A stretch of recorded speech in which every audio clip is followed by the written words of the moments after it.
Hello, everyone, and welcome back into a very special episode of Oh, Conversations with Chris and Cameron. This is the biggest guest we're probably ever going to get. John Wall joined our show. It was amazing. hey, there's not many bigger. The Great Wall.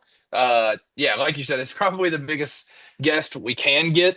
Yeah, Um, but it was fun. It was an awesome interview. So later in this episode, you guys are gonna get to see that. So it yeah, was awesome.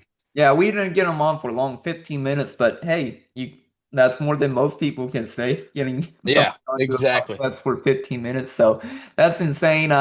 So we're going to keep this podcast short. We're of course going to talk about John Wall retiring. That's going to be the main discussion, and then we're going to also talk about Andrija Jelavic, joining Kentucky, finally being on campus. That's exciting, and then. Taylen Kinney announced his top eight, and then Tyran Stokes more than likely announced his top five. It's not confirmed, but more than likely it's his top five, right? Yeah, well, we kind of have an idea. He put the colors out there, so I do think it is interesting though that we'll probably talk about his top five here in a minute, but the Kansas not being in it is crazy, which I'm assuming they're not one of the Reds. They're not the Blue. But they were in it for so long. They were up in the top three basically his entire recruitment, and then they're not there. In the end, that's that Nike. It's the Yeah, Nike. That's what it is. that Nike for sure, Oregon. Oh, yeah. Yep. Exactly. But yeah, no, like I said, it was just crazy though. Going back to John Wall, it was just crazy to see him announcing his retirement out of nowhere. It happened on Tuesday, and basically it happened like around 10:30, 11 in the morning. And my coworker told me John Wall retired. I'm like, huh? I'm like, he retired officially? Because he hasn't really been in the NBA or playing overseas in like the past 4 years. So of course, his retirement officially came today, but he hasn't really been playing in like 3 or 4 years. So, congrats on his retirement. And then, of course, you can't forget he has a new job. He's working with NBA on Prime. He's going to be an analyst on there. So, that's exciting for him.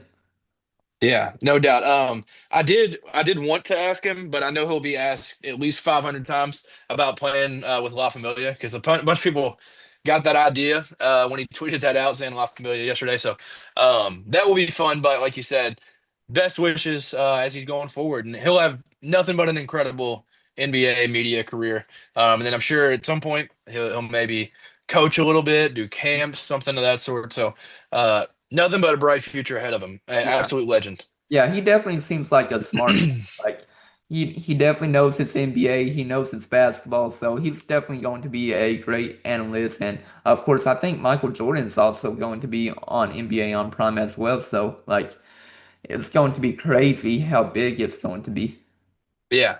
Well, is it is Kevin Love one of them that's gonna he said at some point he's gonna be transferring into that like I'm with I'm them already?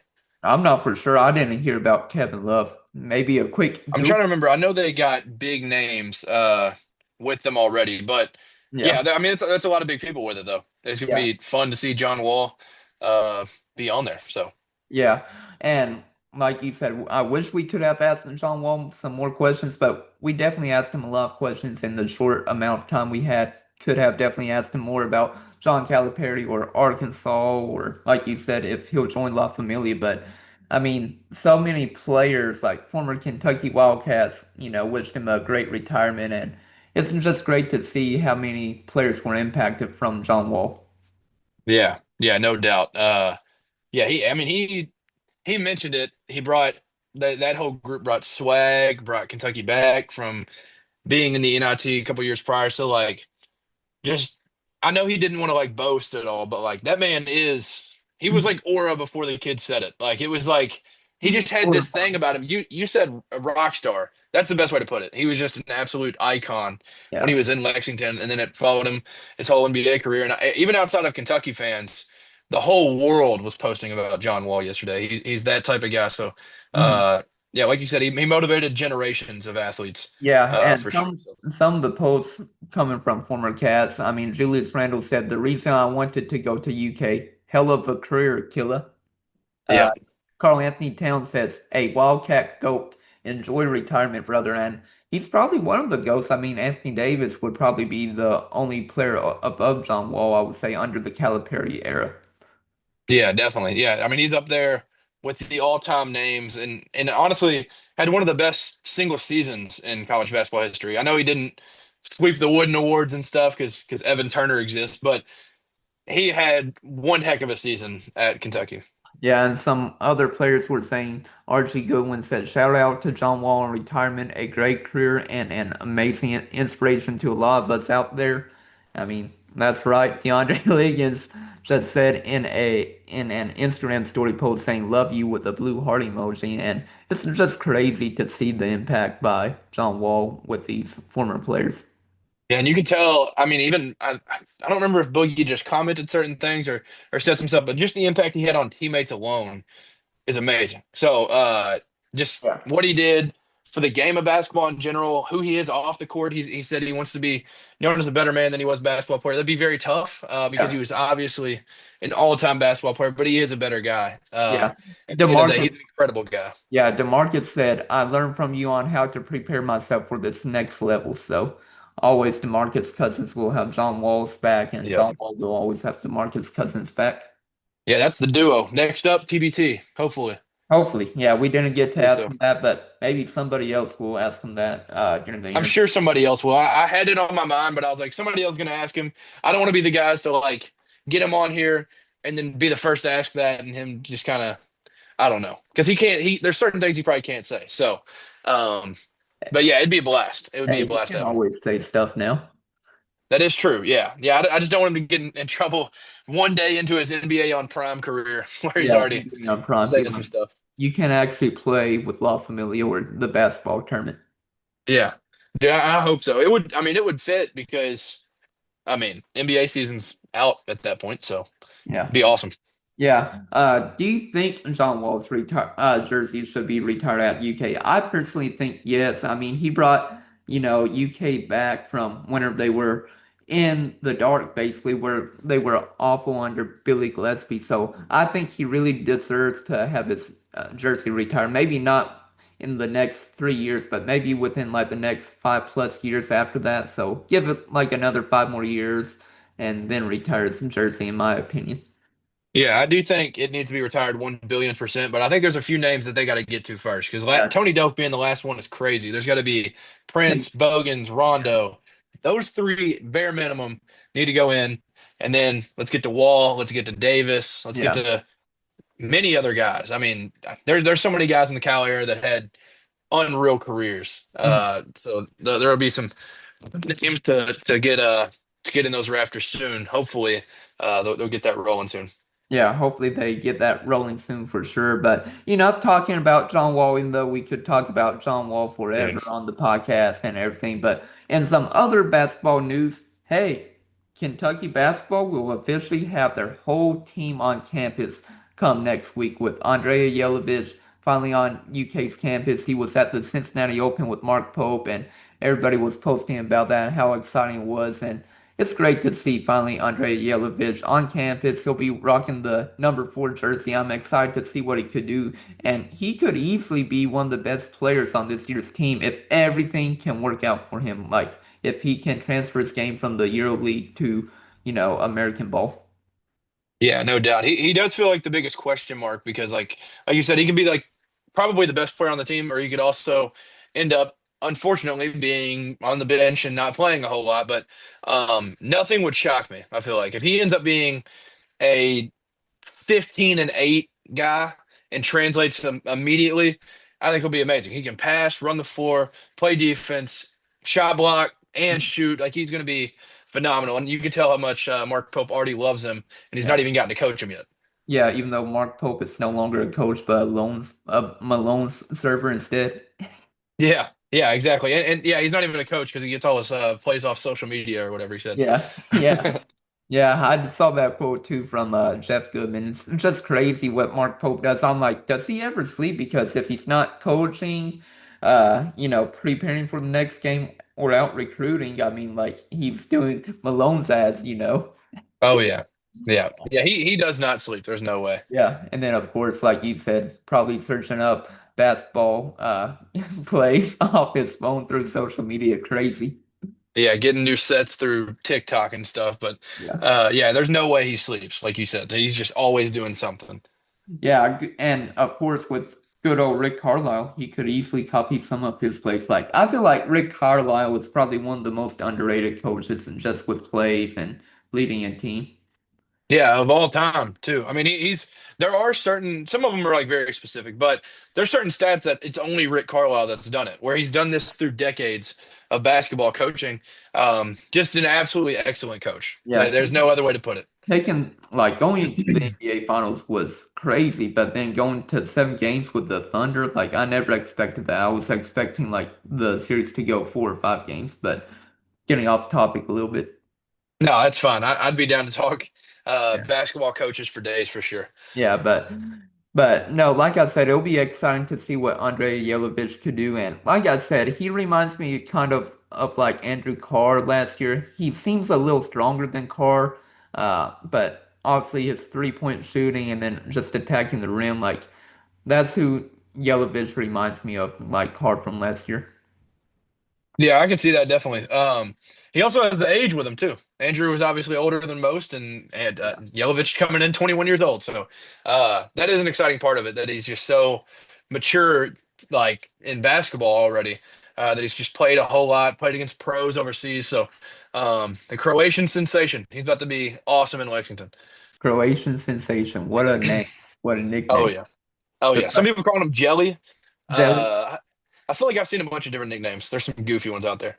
Yeah, what about the big A, like the big Z?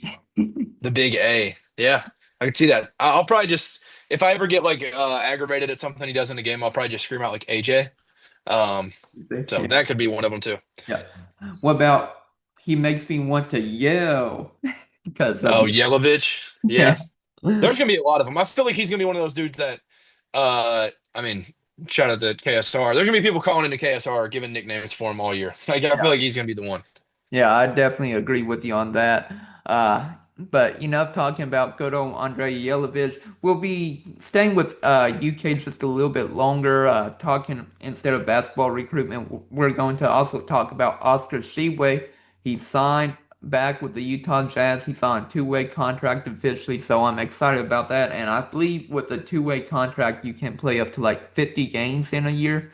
It's I either believe so. 40 or 50 games, so it's going to be exciting for Oscar Tshiebwe to be back on an NBA team, and he can go back and forth now with, Utah Jazz and of course their G League team as well. Yeah, it's 50 games. So you were spot on. But yeah, no, he's gonna be special. He's had a better NBA career than I would have thought, honestly, just because of how his game is not old, but like it's just not exactly what the NBA is now. But with somebody that good, that talented, Hmm. he's got to get signed, and so he's deserving it. So big shout out, big congrats to Big O, and yeah, I hope he has a long, long, long NBA career. Yeah, the NBA needs to expand, honestly, like add like two They to do. four more teams, and give MLB's about to do it. NBA's got to get up to it too. yeah, they've got to. Sheboygan this past year, if y'all didn't know, but he averaged 7.6 points on 60% shooting and had 8.7 rebounds in just 18.2 minutes per game in the 14 games he plays. He also had four double doubles and grabbed double-digit rebounds in 8 games, so he's definitely like doing the same thing as he did at UK in the NBA. Oh yeah, translating over for sure. And it's like, Uh, yeah, he's translating it over, but yeah, I hope he has a long NBA career. And I mean, the Jazz, they're not necessarily the most loaded roster right now, so he's got a spot for a little bit if he continues to play well and keeps growing his game into next year. He'll probably have a spot there in a home in yeah. Utah for a while. You know how many rebounds he was averaging in the G League this past year? Oh, wasn't it something like wasn't he like 18 or like wasn't it something stupid? You're close. 19 rebounds a game. 19. That's unreal. That's Yeah. insane. Yeah. 42 starts he also had. That's crazy. 19 rebounds. Yeah. That blows my mind. Yeah, that does blow my mind. I mean, it just shows how much better he is in compared to the talent in the G League compared to the NBA. Yeah, yeah, no doubt. But yeah, hopefully he ends up translating very well and continues to play well with the Jazz. Yeah. And going back to Kentucky basketball, let's talk about Jayden Quaintance. He finally passed his driver's test, so that's exciting for him because he failed it the first time. And I remember whenever the UK basketball team was outside prepping for his driver's test, Mark Pope was making fun of him for hitting an egg or hitting the cone, knocking off the egg while he was like parallel parking. So he failed the driver's test the first time, but passed it the second time. So excited for him that he can finally, drive around Lexington. Yeah, JQ finally driving. Congrats to him. He went through the training and stuff. Everybody got to see that on Instagram Live. So he put in the work. Now he's getting the rewards from it. So now he'll be behind the wheel. I can't, you know what car he's driving? What's that? He's driving a Maybach. What? Oh Yeah. my goodness. All right. Well, first car being a Maybach is quite the choice. But hey, that NIL money is different. Yeah, That's for that sure. and I who knows how much he got paid at Arizona State and then of course Kentucky. I think Kentucky got a little bit of a discount this year Yeah. because of his ACL injury and everything, but it's just crazy that he's driving a Maybach. Yeah, no, that Maybach being the first car is crazy. I was not expecting you to say that. I Yeah. was expecting maybe like a decent Mercedes, BMW or something. I was not expecting Maybach. What about like a Corvette? Corvette would be cool too, but Yeah. JQ's got to be behind the wheel of something nice though. Well, he's Yeah. got to be behind the wheel of something that'll fit him. So I'm guessing a Maybach will work. Yeah. Hey, he'll be like Shadur Sanders, perfect timing. Yeah, no doubt. Like Jeff Badette, we'll call it that. Clocked in. Clocked in, yeah, clocked in Yep. for sure. But yeah, his dad posted on his Instagram story, or Jayden Quaintance' dad had this to say on his Instagram story, saying, "I guess I ain't driving his Maybach no more." So he already had that Maybach. Maybach before he passed his driver's test, which is crazy. Maybach is crazy. That is wild. Yeah, hey, I mean, I remember back whenever I was in college, my old roommate, he had a Camaro, so I was expecting maybe he would get a Camaro or something, but a Maybach is insane. Yeah, Maybach is wild. That's a rapper's vehicle right there. Is it now? Oh yeah, Why big is time. it, why is it a rapper's vehicle? Why is what? Why is that a rapper's vehicle? I just feel like that's always. Well, I know Rick Ross has rapped about it a lot. I know that. So that's what he's whipping down there in Miami. But hmm The more you know. Well, we're going to talk about Kentucky basketball recruiting now. We're going to begin with Taylen Kinney. Of course, he's playing with Overtime Elite in Atlanta, but he's from Northern Kentucky, and he announced his top eight on Thursday. And UK is included along with Kansas, Oregon, Arkansas, Texas, Miami of Florida, Louisville, and Indiana. And honestly, it's not a surprise Kentucky is included in his top eight. But, from all the reports I've seen, it's more than likely he's down to Arkansas and Louisville. But of course, UK could always make a push if they don't, for some reason, land Deron Rippey. yeah, yeah, no doubt. Like you said, it does kind of feel like it's probably not going to happen. But I mean, we're still fighting. So we'll see what happens. But if we can get Stokes, then sure, throw Kenny to Louisville, man. Yeah, throw Kenny. Like I said, I'll take Tyran Stokes and Deron Rippey as a two-man class and be done. Oh yeah, I would too, 100%. And of course, many people are saying that it is UK versus North Carolina for Deron Rippey. So we'll see where it goes. And of course, who knows? Maybe if Hubert Davis goes bye-bye, then maybe Deron does go to UK. Yeah, I hope so. I mean, he's got a lot to prove this year, so maybe we could be the final nail in the coffin of the Hubert Davis era, though. Whenever we beat him by 40 in Rupp. Yeah, and then be like, why didn't you come to UK, Caleb Wilson? Yeah, yeah. Caleb Wilson will. There'll be some chirps at him for sure. Yeah, and then of course you can't forget Lamar Wilkerson to Indiana as well. So hopefully Yep. UK can beat Indiana this upcoming year as well. Oh yeah, we will. We'll get the rivalry started back right and in our right spot. Yeah, we gotta get that lick back. Oh yeah, got to. Yeah, Can't stand the Hoosiers, man. yeah, definitely. But so who do you think we're going to talk Tyrant Stokes now? Who do you think was on his top five? Of course, I see two red heart emojis, a blue, uh, a green, and a white heart emoji. So of course you've got to think about Arkansas, Louisville, Kentucky, Oregon, and then who would be the white? Yeah, I think those are definitely the four. But then the white is where all the speculation comes in, where there's been BYU? a lot of people say I could be. There's been a lot of people say Gonzaga. I thought initially when I first saw it, didn't see a bunch of people saying Gonzaga. I don't know what the Gonzaga connection there is, anyways. But I was thinking BYU, Xavier. Xavier was the other one I was thinking of. Richard Pitino's there. Xavier's got the money, the shared revenue. They'll be not having to pay a football program. They'll have the extra NIL to give to them. So that one's also close to home, being in Cincinnati. So I thought that one could be it. I could also see maybe a Georgetown or someone sneaking in there. But the white one, that leaves a lot of teams on the table, I would say. Yeah, I could lead a lot of teams on the table for sure. But like I said, the bad thing is the red heart emoji was the first one he used instead of the blue. So sadly, it looks like UK is not number one. No, I'm joking. Nah, he's just trolling. He's trolling. Yeah, he's trolling for sure. He can't make it too obvious that UK is leading, right? Yeah, yeah. He can't make it too obvious till he commits here in the next month or so. Yeah. But like I said, we'll see what happens with that. We'll keep up with all the players' recruitments, of course. That's our main thing. I mean, like I said, we're getting to the point of the year that players are beginning to visit campuses, and then players are also releasing their top eight, top five teams. And then, of course, come October or so, they'll finally announce where they're verbally committing before come November, where they sign their national letter of intent. Yeah, yeah. It's exciting. It's a fun time of the year. We're getting visits, and hopefully some of these guys that are coming on visits during football games, maybe Yeah. they'll get to see a win. Hopefully. Yeah, hopefully that's the case. And then of course we can't forget about one other player, Jamie Shaw of On3. He released an article also on Thursday, and he actually says that Josh Irving, like he put a 30% prediction rate for either A&M, Texas A&M, or Kentucky to land him. And I'm thinking to myself, where did this guy come from? Like you really haven't heard about Josh Irving before. Like he's a four-star center. He's 6'11", 200 pounds, and he's from California as well. So maybe he's close with Tyran Stokes as well.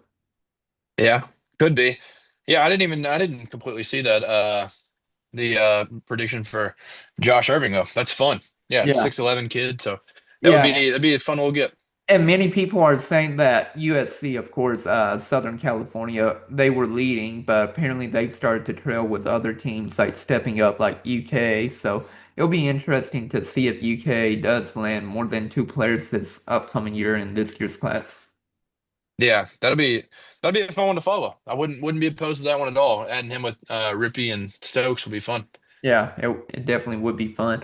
Um, and then I think the only other thing that we really want to talk about was basically the SEC is thinking to go to 9 games, and of course UK is firmly against it. You have Mark Stoops and Mitch Barnhart. They don't want to do that. They only want to play 8 games. So it'll be interesting to see what happens because at the end of the day, money wins and everything. And ESPN is willing to pay, I believe, $80 million to the conference to expand to 9 games in the regular season.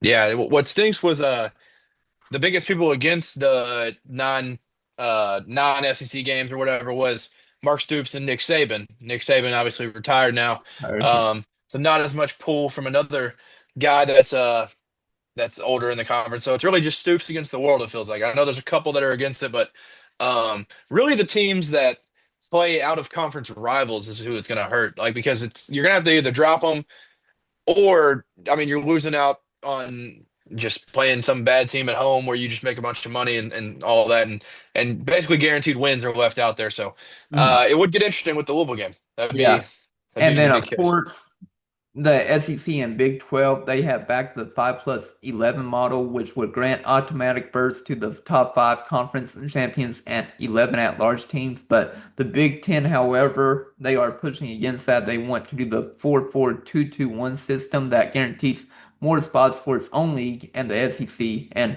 of course, there's no final decision made right now, but it sounds like it could be coming the next couple weeks and setting the tone for playoff expansion talks ahead as well. Yeah, Big Ten's big on playoff expansion. They're trying to get it to 24, 28 teams, but that's way too many in my opinion. It's too many. We talked about that with Jeff Badet and Garrett Juice and Johnson on the podcast as well, where they're against that as well. Yeah, I think it should stay 12 or go 16 and end it there because it has to mean something to be able to make the playoff. Like it can't if you're going to 28 teams, 24 teams, whatever. Like people are just going to make it every single year. A team will never miss it. Yeah, and the most interesting thing you can talk about with UK football is ever since they have brought up about the 9 games, basically UK has been like, well, if we go to 9 SEC regular season games, we probably won't play against Louisville because basically the main concern for UK is they like that Louisville game because they can get an extra home game every year to make more money, basically. So they always have usually more than 6 home games a year, which is insane to think about if you're UK, but it all comes down to money, and that's one of the reasons why they don't want to play Louisville because they have an extra game at home to gain that money. Yeah, no doubt. Money talks at the end of the day, like you said. So it'll be interesting. I would Yeah. like to keep the Louisville game being a guy that's grown up around Louisville as a diehard Kentucky fan. So to keep just owning the cards in all sports would be fun. But it seems like football could be nearing an end if it does go to 9 games, sadly. Yeah. So And I uh, hope that doesn't happen. But like I said beforehand, ESPN is apparently offering between, or will be willing to offer between 50 to $80 million. So 80 million is the max they would be offering if they expand to 9 games. So that's still a lot of money, 50 to 80 million. that is a lot of money. That is a ton of money. So I think we'll probably head that way. Greg Sankey will probably sign that deal with a smile on his face, getting that much more money for the conference. Yeah, I'd be like, hey, we'll gladly get that check, You're Yeah. so thanky. Yeah, getting a minimum of $50 million. I wouldn't turn down a Yeah. check like that, probably. And there are 16 SEC teams, right? So that would be equal to, I don't know, I'm trying to do some math in my head. Like I mean, if a little bit it's over 3 million if you go yeah, 50 million, 3 million to each team. So that's still crazy. that is crazy. It'd be a lot of money for sure, but we'll see what happens. Yeah. I mean, obviously we still get Louisville this year, Yeah. so hopefully we can just beat them this year, just in case. Then we can ride off into the sunset, and we do have the lead over them all time. So Yeah, we we'll do forever 20 to have that. 16, I believe. Yep, yep. We're up all time, so we own them boys Yeah, we own them. Else down, else down. forever. But and then just speaking a little bit more about that, basically if UK does cancel the series, I believe it runs to 2030. I believe I could be wrong about that. But basically if they do decide to cancel that series, it would cost UK 500K per game plus 500K in damages. So that would be basically $1 million UK would owe to Louisville each year for till I believe 2030. I could be wrong about that, but I believe the series, at least for football, runs until 2030. Yeah, that sounds right. I think it's 2030, but yeah, I mean it would suck to have to pay that, but you know, Hey, you still got get to make business decisions. you still get 2 million though from the 1 million you owe Louisville. Yeah, that is true. That is true. Yeah, but do you have anything else you wouldn't want to add? I don't think so. Hey, the poster's up now. Football predictions next week from the fellas. Yeah, football predictions next week. I believe how we're going to do this is we recorded a 2 hour long podcast with Jeff Badette and Garrett Johnson. So I believe how we're going to do that since we had John Wall surprisingly come on to our podcast. I think we're going to upload the first part on Monday of the Garrett Johnson and Jeff Badette podcast, and then on Friday we'll release the second part since it's 2 hours and not many people want to watch a 2 hour long podcast, right? Yeah, it'd be tough to get that done, but yeah, 2 episodes next week. That'll be fun, and then Yeah, we'll get our predictions in. So, but yeah, we just wanted to record a real quick short podcast, and of course, we hope y'all definitely enjoyed the interview with John Wall. It was a blast for us. oh, it was so much fun. It was a blast. That's not even putting it into words. There's no words that could describe how awesome that was. Yeah. All right, so let's get into the podcast with John Wall. We hope y'all enjoy, but this is Chris Beesmore, and And Cameron Waddle, y'all enjoy. yeah, thank you all for watching and listening, of course, on YouTube and Spotify. But peace out, everybody. See y'all. Looking back to your 1 year at Kentucky, what do you remember most about the impact you had on Big Blue Nation and how the program changed during that time? Kind of surreal moment, understanding the impact that not just me, all the other freshmen that came with me, all the other great teammates that I had, and Coach Cal and his coaching staff. I mean, the couple years before we got there, they was like NIT like 2 times. So I think we just brought excitement back to Kentucky basketball, which they was used to having, and bringing some winning culture back. We definitely brought a little bit of swagger, fun, excitement. So I definitely enjoyed I enjoyed my 1 year there. I think it was a great run. We just fell short of what our ultimate goal was. I was trying to win a championship, but I wouldn't change it for nothing in the world. Understood, and we appreciate you joining. Yeah, I Yeah. appreciate you. So I have one question because you got to do tons of things that kids across the world dream of. But Yeah. one thing that I got to ask about this shoe right here, the first shoe, what was it like to get to like design, release your own signature shoe, and what was that whole process like of getting to design them and stuff? Crazy part, I never got to design it. I think they already had like the Zig Tech technology that they wanted to Okay. use for a basketball shoe. And they already had like the running shoes out at the time. But for me, it was a dream come true. I mean, any kid that grows up, for one, to get drafted into the NBA is the ultimate goal. Then to two, to even get announced with your own signature shoe, I couldn't believe it. So it was very dope, exciting, a dream come true. And the second one I did, I got to design that a little bit. So that was a lot more fun and excitement. But just to be out there, going into my first year in the league and have a signature shoe, it was amazing. Yeah, that must have been Yeah. a crazy moment for sure. And still going back to your college days, your very first college game ended with a game winner against Miami of Ohio. Do you still remember the emotions of that night? And when did you realize you had become a rock star in Lexington? I kind of feel like I was a rock star, like right after Midnight Madness. I think after doing the dance when Coach Kyle told us, "Don't dance, don't do none of that when you get up there," and I was like, "Listen, this might be my only year here. I'm going to have fun." So I think that night getting up there dancing, then the blue and white game, couple highlights that I had, I think it was fun and exciting. For But sure. yeah, I think just being there, being a rock star was crazy. It was unbelievable. I tell everybody all the time, those are the most amazing fans that I've been around. I mean, 24,000 plus every night you go out there and play. That gives you chills. That's bigger than 90% of NBA arenas. And in Kentucky, they care about two things, horses and basketball. So if you're doing one of those two, you're gonna be good and you're gonna be fine. And I think it was dope and surreal. Yeah, you can't forget about the bourbon too, though. Oh yeah, the Oh, bourbon. I ain't gonna forget about the bourbon. Don't let me get in trouble for not speaking on that. yeah. Yeah. So you were talking about the being a rock star and all that. So in February of 2010, something else came out that kind of went crazy. Troop 41 released the Do the John Wall song, became iconic, being a cultural phenomenon, all of that, while being an 18-year-old kid on Kentucky's campus. What was it like, and how did you handle like the pressure of being like the guy at UK? It was cool. I really don't really feel like it was pressure because it wasn't just me. Like, yeah, I was the guy, I was the spotlight guy, but without my teammates and Coach Cal and those guys making everything so much easier for me. Every time I stepped on the floor, stepped into practice, or just walking around campus, I knew they had my back no matter what. Mhm. And I also wanted to take all those guys with me no matter what. I mean, when I'm doing interviews, when I was doing magazine shoots, they wanted me to be by myself on a slam shoot, and I was like, I already had enough one individual photo shoots and covers. Why Mhm. can't I add my teammates on it? Yeah. And that just letting them know that like it's no John Wall without them, it's no me. I'm no bigger than no program or Mhm. bigger than anything, even though I was getting all the recognition. So it was fun, it was exciting. It's like a lot of times you sit back and think of it and be like, I wish I could enjoy it a little bit longer. Mhm. That's all I really think Yeah. about. Do you think with NIL would have changed anything? No, because I was number one. You can never go no higher than number one pick, but I Yeah. think I would have made a lot of NIL my first year for sure. Yeah, I Oh hear you. yeah.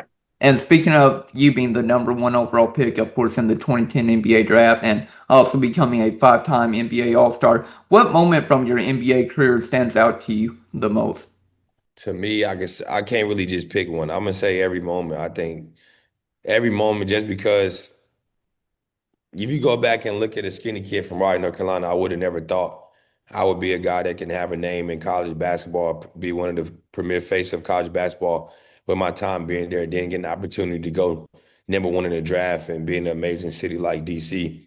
So you know what I mean? I could pick so many. I just don't want to forget nobody or forget any of them. So I would definitely just say, just be an opportunity to be in the league, to have my family there, have my friends there, have a great fan base, a great city behind me, and all the other great cities I played in. Those are all my surreal moments, and most importantly, like anything I would shape out to be. what I say a career was supposed to be like. Yeah, recently Chris and I talked about Coach Pope sending you a little bit of gear and stuff, keeping you still stocked up with Kentucky stuff. What is your thoughts on what Mark Pope has done so far and the hire in general? And then how often do you stay in contact with people still at UK currently?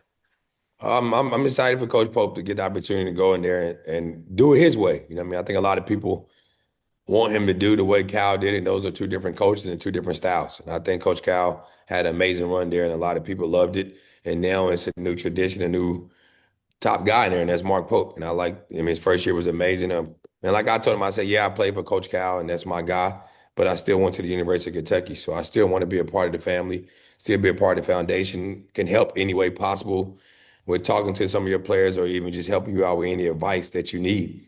And I told him, I still need my gear every year. I need every time y'all get new Yep. stuff, I need new stuff. But I think it was dope. I'm definitely going to try to get to a game this year. I didn't get an opportunity last year. But I just still show my support to the school that supported me and gave me opportunity to reach my ultimate goal was to play college basketball, and that's the University of Kentucky. So I'm excited for what he has coming forward, and he has a lot of good talent there. And he has a young kid, Jayden Quaintance, that played at my same high school, Word of God Christian Academy. So I definitely want to see him do well there. Yeah, and maybe you can be the Y this year. Definitely got to do the Y again for sure. Yeah. And talking a little bit about your personal life, you've been open about some of the darkest times in your life, including injuries and personal loss. What message do you hope your journey sends to people going through their own struggles? Just stay strong. I mean, God give himself his battle to his strongest people. Most important, what I learned is it's okay to ask for help. It's okay to ask for help. It's okay to lean on your people. And I have a great team around me, a great family, and it's okay to go ask those people and talk to them and ask for their questions. And I just want anybody that's going through anything or just even been through dark times to just believe in yourself. You know what I mean? God don't put you in those positions if you don't think you're strong enough to get out of those. And just keep believing, keep fighting, and don't never give up on yourself. I do have a question. We often ask this to numerous people in different sports, really, but making this basketball oriented.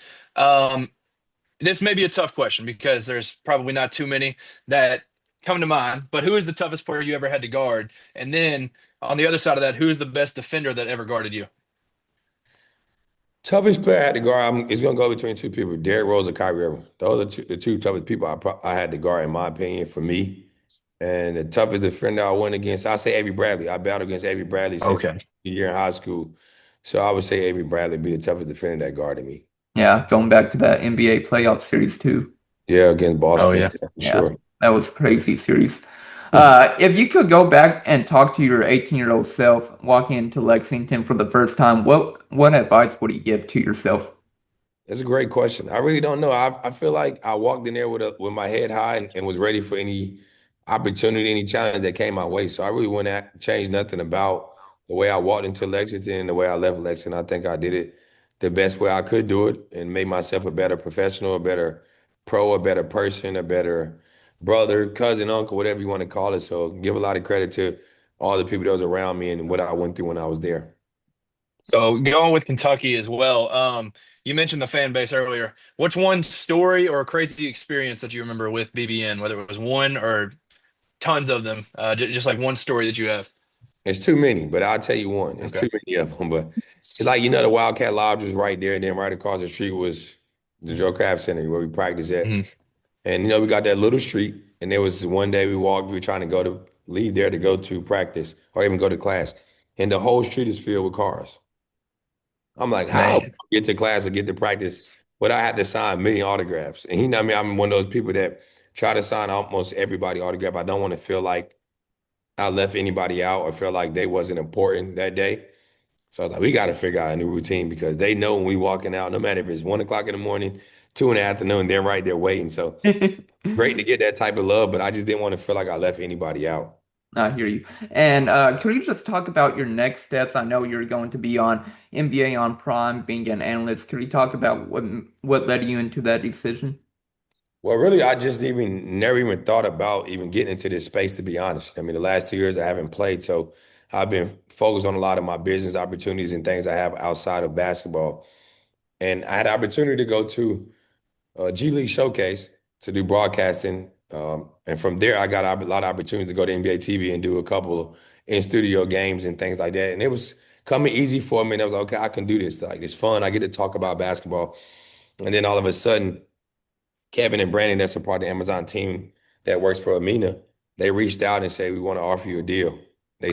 They seen a couple of my shows on NBA TV and they wanted to take the next few steps. And I was like, wow, this is amazing. Like, Mhm. is this something I really want to put my mind to? And I said, you know what, you can be good in this space. You know the basketball game very well. And I was like, you know what? I'm gonna go all for it. I'm gonna treat this like I did the NBA or whatever I did in basketball and just work every day. Like I know I'm good at it, but I'm not nowhere near where I feel like I can get. And it's okay to ask questions to try to get better. And we got to the opportunity where they wanted to offer me a deal, and I was like, okay, this is the next chapter for me. And it was kind of a bittersweet moment for me because I retired from the game of basketball, something I've done my whole life and dedicated everything to. But I'm also happy because I have so much energy and so much motivation to want to be great in this space and treat this kind of like I did the NBA. So I'm excited for the next steps. I couldn't be more excited to be with Amazon Prime for them for their first year of doing NBA coverage. And just want to thank Amina and her team for giving me the opportunity to be on this brilliant platform. That's Yeah, great. that's gonna be amazing stuff. I'm excited to watch you on there. It's gonna be sweet. I do have one question. This could be Kentucky, NBA, both of them. Who's the funniest teammate that you had? Funniest teammate I had. DeMarcus Cousins by far funniest teammate I ever had. Okay. Is there any stories that could be PG? Yeah, it's one like we was roommates, you know what I mean? I had roommates we had and I had snacks in my room. And then one day he kept stealing all my snacks. I'm like, bro, you gotta stop stealing my snacks. But another funny was like me, I like to watch Sports Center or like NBA TV when I was going to sleep. And he liked to listen to slow jams when he go to sleep. So one day he turned my TV off and he's playing his slow jams. I'm like, bro, I'm not listening to slow jams. Why are you in this room? So I turned his music off and I turned my TV back on. He got up, arguing with me, and was mad. I was like, well, we're gonna have to compromise. It's gonna be one night you can listen to slow jams, one night I gotta watch my Sports Center. It Mhm. ain't gonna be both nights. You just doing whatever you want. So that's one of the funniest stories. Yeah, and I know you probably have to go, but what do you want your legacy to be at, whether it be at Kentucky in the NBA and also beyond the game of basketball? I think just for me, just be for one is known as a better person and a basketball player. That's something that my mom has always instilled in me. But I think the legacy I left at Kentucky was amazing, even though it was for 1 year. But I didn't reach my ultimate goal was to win a championship, and I kind of got a lot of flowers from it from a lot of guys that went to Kentucky after me, and they was like, man, thank you on a heck of a career because you're the reason why I wanted to go to Kentucky. And I didn't even know that about a lot of these guys. And for the league, I think just somebody that was a competitor, gave 110% effort, was a dog, competed on both ends, took care of my teammates, appreciated my coaches, appreciated every organization I played for. And that my peers respected me of the person they had to compete against every night. That's all you can ask for is when your peers respect you, that means you did what you were supposed to do. Yeah, I'm out of questions. I just want to show you one more thing. I don't mean to make you feel kind of old or anything, but these were my first two jerseys I ever had. The UK and the Wizards one. These are the Uh, first two. So getting the opportunity to interview you was amazing. So thank you so much for jumping on, taking the time, and I'm excited to see you in your Mhm. media career too. It's been a Yeah. appreciate it. blast. Appreciate it. Thank you. And man, we're gonna try to find a way to get those jerseys signed for you. Oh, Man, thank hey, you so much, dude. That that's would great. be a Uh, dream come true, man. one last question I have is, what did you think about John Calipari leaving to go to Arkansas after 15 years? And then I'll let. Difficult. It's difficult. You know, I never want to see Coach Lee, but you know, it's a business. Sometimes your era ends wherever you're at. And I think it was time to kind of like separate from both sides. And he moved on to a new situation. I wish him the best of luck where he's at. And I think he'll continue to do great. But I think he left a heck of a legacy at UK though.